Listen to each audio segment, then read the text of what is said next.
వచ్చేసి మక్తల్ మండలం కాచవర గ్రామం మాది. మా అభ్యర్థి నిలబెట్టిన వెంకటమ్మ గారిని మేము ఏదైనా సామరస్యకంగా ప్రజా తీర్పు మేరకు ఊర్లలో ఆల్రెడీ తిరిగి ప్రచారం అనేది జరుగుతుంది. నిన్న రాత్రి గుణంగా అందరం జరిగినాము. అయితే మా మీద ఎక్సున్న ఆకారం ఎవరైతే ఉన్నారో అవతల కాంగ్రెస్ వ్యక్తి వచ్చేసి ఇక్కడ మా ఇంటి ముందర దగ్గర తెల్ల ఆవాలు మొలకెత్తినవి, అవి ఇసుక, దాని తర్వాత దానిలో ఒకటి మామూలుగా చనిపోయిన వ్యక్తుల మీద చల్లే స్ప్రే బాటిల్, అవి దాని స్మెల్ వస్తుంది. మీరు కూడా మీడియా వాళ్ళు చూసండి. అది ఇక్కడ చల్లడం జరిగింది. మేము ఏమంటున్నామంటే ఏదైనా ప్రజా తీర్పు మేరకు చూసుకోవాలి తప్పితే ఈ విధంగా చేసి ఈ విధంగా లొంగబాటు కాదు. ఇదంతా చేయడం ఏంటంటే మా ఫ్యామిలీకి ఇతర తర్వాత రేపు ఏం జరిగినా గానీ మా ఫ్యామిలీ పూర్తిగా బాధ్యత వాళ్ళే ఉండాలి. ఏమైనా ప్రజా తీర్పు మేరకే ఉండాలి. ఇక్కడనే కాదు, ఎవరైతే మేము ఎక్కడైతే తిరుగుతున్నామో ఆ వ్యక్తుల మీద మొత్తం జరుగుతున్నారు. రాత్రి 11 నుంచి 12 గంటల ప్రాంతంలో ఇది జరిగింది.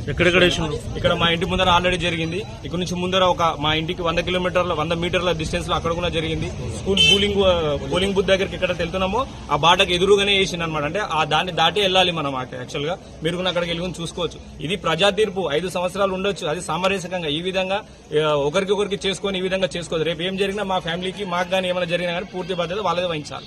ఈ రోజు ఇంత చదువుతున్న కాలంలో కూడా వాళ్ళు ఇంకా మూఢనమ్మకాలు అనేది కరెక్ట్ అనేది కాదని మేము చెప్తున్నాం. అది వచ్చి మా ఇంటి ముందర ఆవాలు పిల్లావాలు తెచ్చి చల్లిండు. అక్కడ అశోకరెడ్డి వాళ్ళ ఇంటి దగ్గర చల్లిండు. ఇంకెక్కడెక్కడ చల్లిండో ఎక్కడెక్కడ ఏమన్నా జరిగినా రేపు వాళ్ళదే వాళ్ళదే బాధ్యత. మాకేమన్నా అయినా వాళ్ళదే. ఏమన్నాడు? వచ్చిండా? మీరు పిలిపించిండ్రా? తప్పైందని చెప్తున్నారు. మా వరకు వస్తలేరు, బయట మా దగ్గర ఏం చెప్పలేరు, బయట ఏం చెప్పలేడు, బయట అయితే చెప్తున్నారు.